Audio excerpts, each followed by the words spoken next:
Okay, so before we even say the word Baroque, I want to start with a feeling.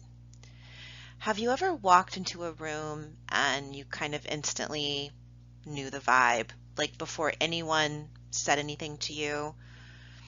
Like a courtroom, a cathedral, someone's house where you suddenly whisper without being told to, that I can feel something in here sensation.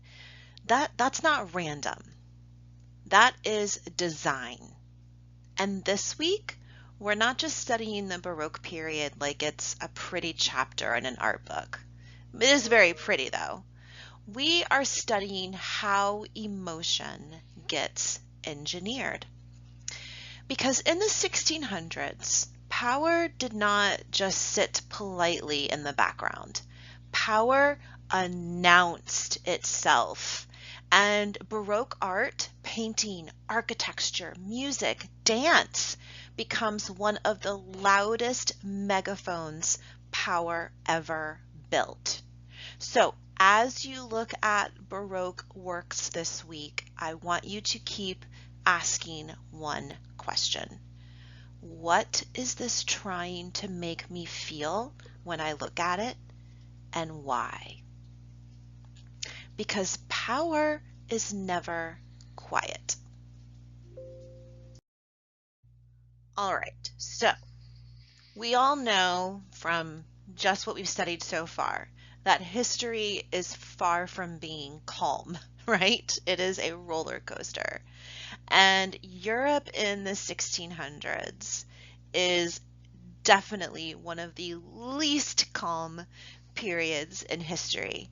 There is a lot going on. Nobody is chilling. Nobody is sitting around just sipping tea. It's not just a little tense. It is fractured. For centuries, the Catholic Church has held massive authority over most of Western Europe, spiritually, politically, and culturally. If you were a ruler, your legitimacy was tied to the church. If you were an ordinary person, your entire worldview came through the church.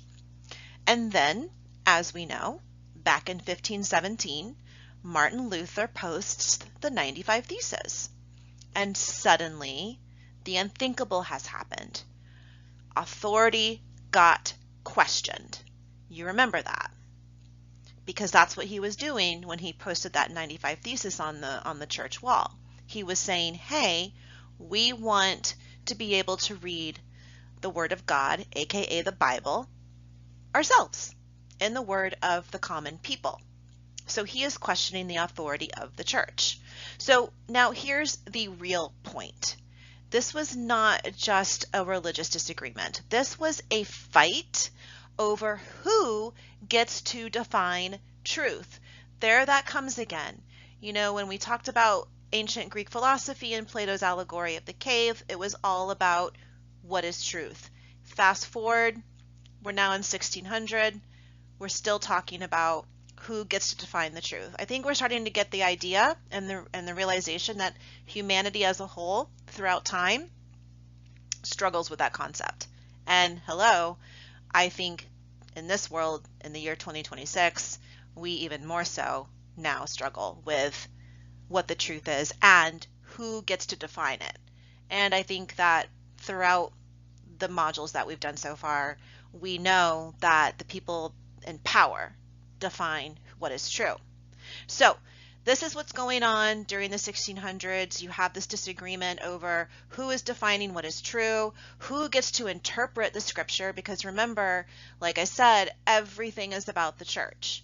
Every debate, every battle, every political argument, every disagreement was based on religion and the church in Western Europe during this time. So they're fighting over who can interpret the scripture. They're fighting over who controls education. They're fighting over who controls money. They're fighting over who defines morality. And then you add the monarchs, kings like Henry VIII, the infamous King Henry VIII, who, doesn't just have quote unquote marriage problems. He breaks with Rome because he wants control. I mean, if you know about Henry VIII and his infamous marriages to 8 wives and how he ordered the death of 2 of them, the most famous being Anne Boleyn.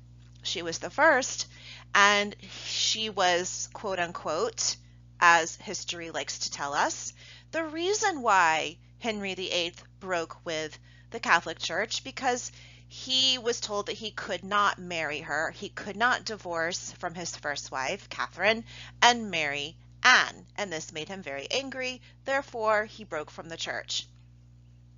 It's convenient to put that sort of blame on Anne, historically, that she would cause this fracture in history. But realistically, this was more about power. And Henry VIII wanted control. And he couldn't have complete control because the Catholic Church was in charge. Yeah, he was the king. But like I said, you were a king second. The church was first. So what happens when truth is debated and contested? Well, you have wars. You have violence. You have shifting alliances. You have entire regions reorganizing their entire belief systems. And when institutions feel threatened, they respond. The Catholic Church responds with what's called the Counter-Reformation, and it basically says, hey, if people are drifting away from the Catholic Church, we're not going to win them back with a memo. Like, hey, come back. No, we're going to win them back with experience, with awe, with intensity, with art that hits you in the chest before it reaches your brain. That response, is the Baroque. Welcome.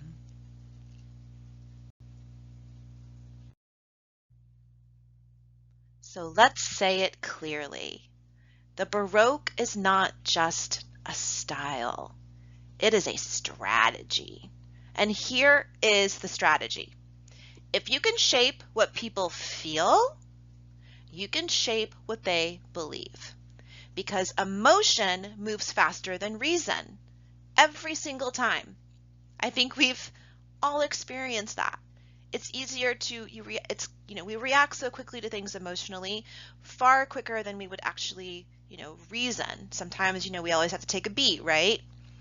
So if you want to make someone feel a sense of awe, you don't have to argue as hard. If you make someone feel small, obedience gets easier. And if you make someone feel overwhelmed, they stop questioning and they start surrendering. So when you see Baroque drama, these big gestures, this big lighting, this big movement, that's not decoration. That is persuasion. And this week, every medium we touch, from painting, sculpture, architecture, music, dance, will be doing the same thing. Engineering emotion to stabilize power. Okay, now we go from theory to a real life example. King Louis XIV, who was also known as the Sun King.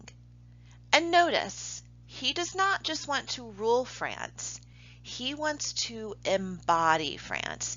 He is France.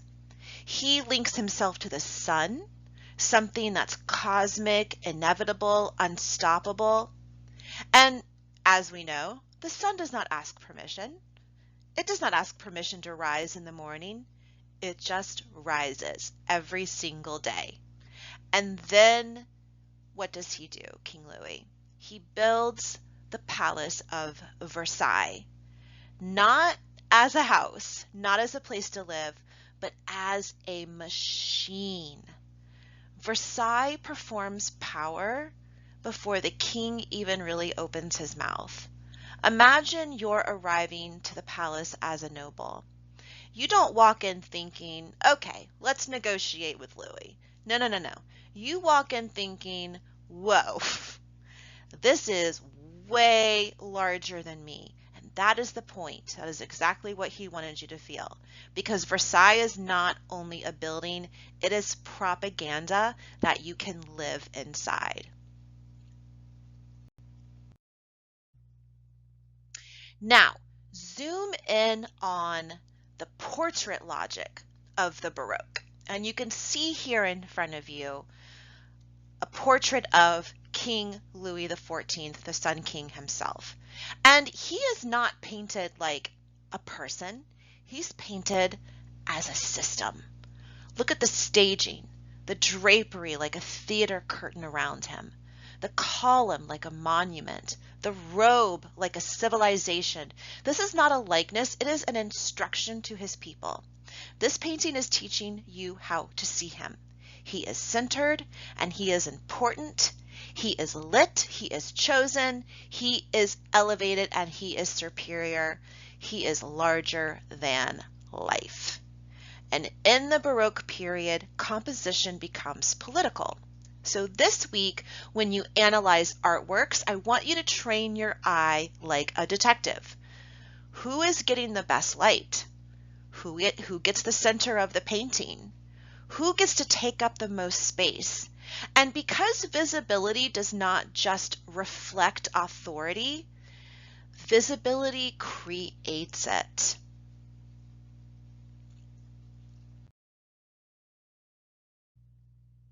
Okay, now we meet one of the Baroque's greatest weapons, the use of light. Caravaggio is the absolute master at this, and by far one of my favorite artists from this time period. And what Caravaggio does is he masters the use of chiaroscuro, which is, you probably heard this word in the Italian Renaissance period, the use of, creating shadows. And also he develops the use of what's called tenebrism, which is this dramatic contrast between light and dark. But this is not just cool lighting. This is all about emotional control. Watch what the light does in Baroque paintings. It literally selects what matters. It doesn't flood the room, it points. It accuses, it crowns, it turns a gesture into a revelation. And psychologically, when something is illuminated in isolation, your brain reads it as significant, right? Like the universe is spotlighting it. And one thing I want to point out about Caravaggio's paintings, a lot of them are in museums, but there are some that are permanently in small churches in cities in Italy. And I had the privilege of visiting some of these paintings in Rome years ago. Now, these are permanently placed because they were painted in there as part of the church.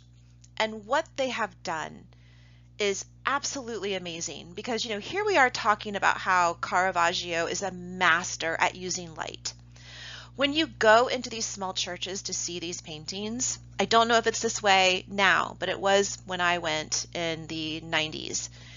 You had to insert a coin to then turn a light on for a short period of time to illuminate the painting because it was very dark in these places. You walk in and they don't really use overhead lighting for these older buildings, these older churches where this artwork is housed specifically for protection. But you have the opportunity to put a coin in a machine, illuminate the painting for a short amount of time.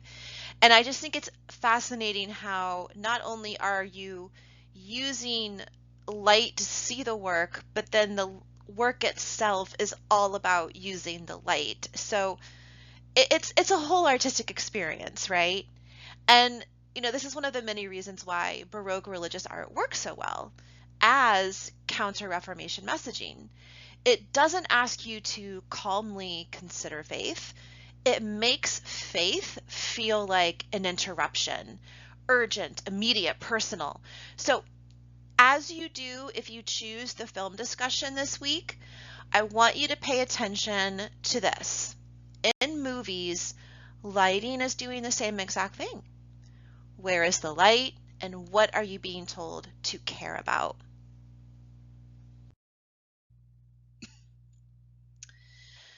So let's talk about something that still feels impossible, especially like if you see it in person. So if you can see the image in front of you, the statue, that is made out of marble. That is stone. That is heavy. That is cold. And yet the Baroque makes it look alive, like it's breathing. And Bernini, this is Bernini's carving of the of Saint Teresa. And you can see that he is not just carving a statue. He is capturing a moment at its emotional peak. Look at the drapery, those deep folds that create shadows that make the surface just feel alive. Look at the bodies twisting and leaning and suspended. And, look at the timing. Baroque art loves the right before, right after moment, right? This instant of maximum tension. So you're looking at this like intense moment that's happening right now to Saint Teresa. And this is where the Counter-Reformation gets really bold. This right here, what we're looking at, is a spiritual experience. We're watching something that is personal, emotional, and it's being made physical and visible. And the emotion itself is embodied in a sensory way. And it's almost uncomfortable in its intensity, like we're not supposed to be looking at this, like we're invading a moment. But the goal here, of course, is not calm admiration. That's not what the Baroque art movement wants. The goal is to feel it right now. And once again, emotion becomes persuasion.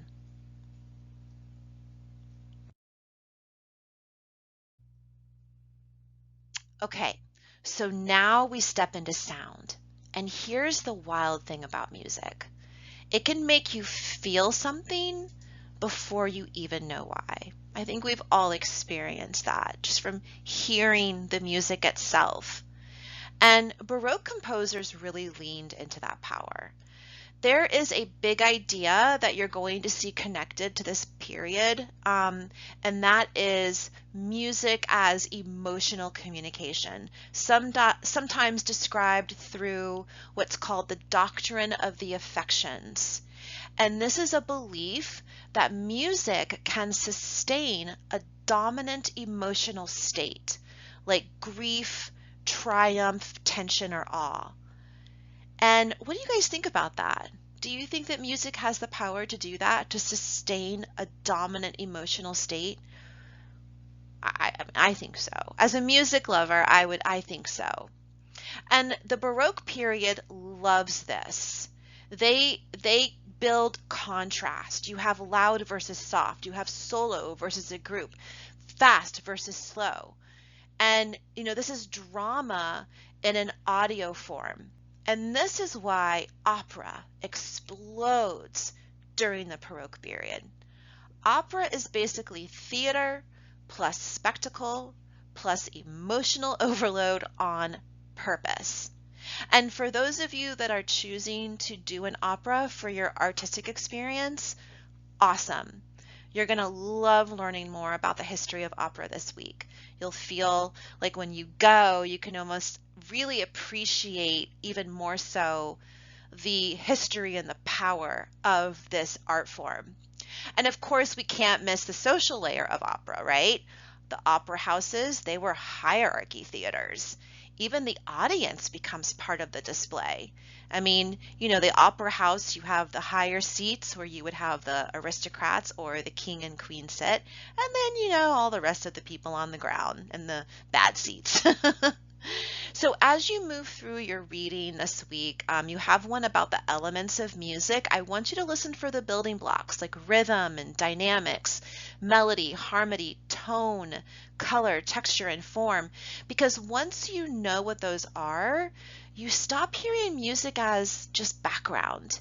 You start hearing it as a design to feel emotion. See where I'm getting at this week with Baroque? Everything's designed to really, really work on your emotions. So when we talk about dance this week, specifically ballet, because this is around the time that it originated, I want you to understand it as, it wasn't just, it's not ballet is not an old-fashioned dance. It's a social code. And it was a part of what's called Baroque court dance. And it's very, very, very disciplined. It's very precise. The steps are controlled. The arms are tight. The posture. It has this illusion of almost being effortless. And here's the detail that makes it feel, kind of unreal.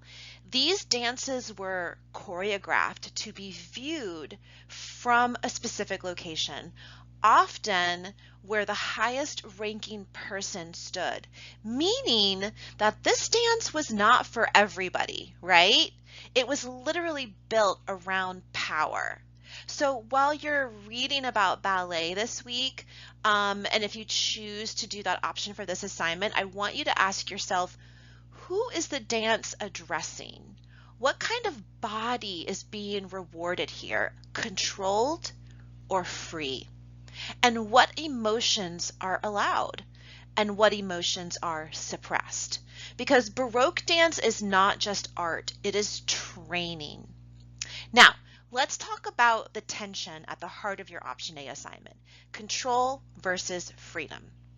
Traditional ballet, as you'll learn this week, grew out of court culture. You had aristocratic rules, hierarchy, and refinement. It was all about training a body to look effortless, polished, and above ordinary life. Modern dance, in many ways, is a rebellion against that. It asks, what if the body does not have to obey that script? What if movement can be raw, angular, grounded, emotional in a way that is not pretty? So when you compare the traditional and modern performances, you're not just comparing the choreography of it, you're actually comparing worldviews. And I want you to feel how radical that is. One style is born in palaces and created by a king. The other rises in the modern world, where artists are pushing back against those old systems. And this is not just dance history. This is culture arguing with itself through bodies. So let's take a moment to pause here. Because this is the question underneath this entire module. What are you being asked to feel when you look at a Baroque painting? Are you being asked to feel awe, fear, pity, devotion? When you stand inside Baroque architecture, are you being asked to feel small, safe, overwhelmed? When you listen to Baroque music, are you being pulled into tension, lifted into triumph, folded into grief? This week, you're not just learning what the Baroque is. You're learning how emotional design works. And once you learn that, you are going to start seeing it everywhere, in film, advertising, politics, social media, in the lighting, the sound, the framing. Baroque is not just about back then. Baroque is a blueprint for what is happening now. Okay, so here's what your brain should be doing all week this week. You are analyzing movement, not just what's happening, but how the work creates momentum. Diagonals, spirals, bodies mid-gesture, musical drive, dance phrasing.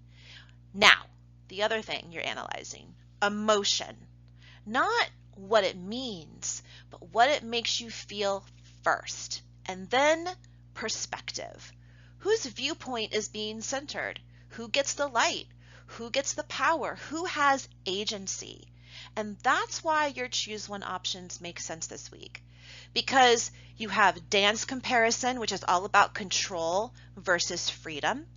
You have film and cinematography, which is all about Baroque lighting and bringing the drama alive today.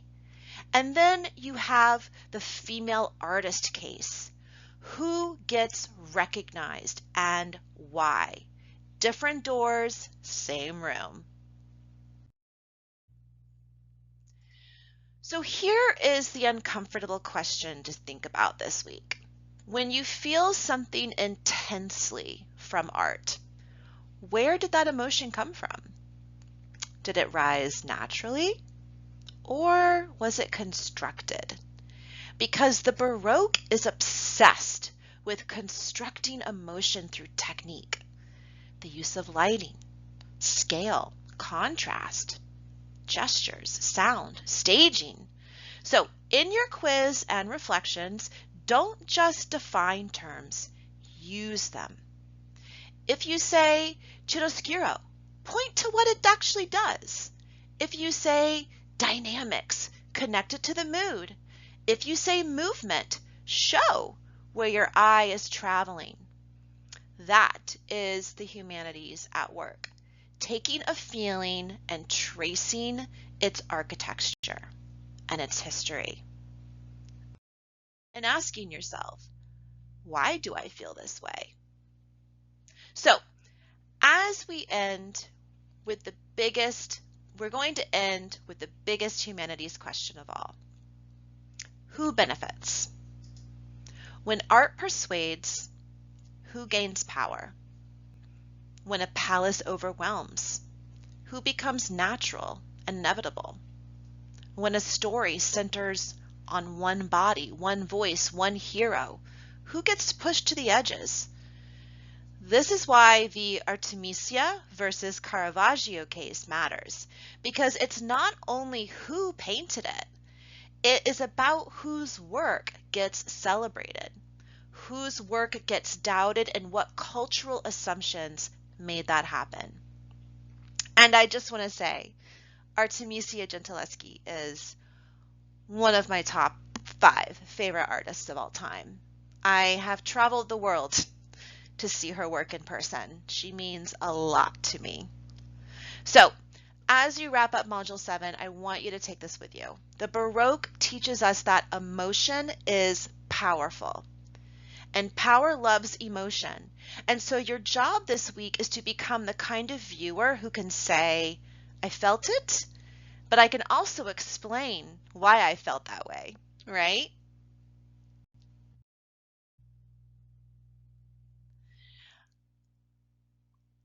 All right, so I just wanted to end with this quote right here because I asked you in your announcement earlier this week, does anyone recognize the line? And as I always say, if it's not Baroque, don't fix it.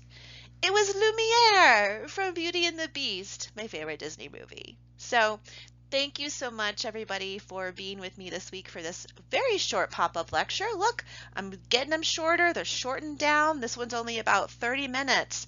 Yes. And of course, if you have any questions about anything, as always, send me an email through our inbox. Have a great week.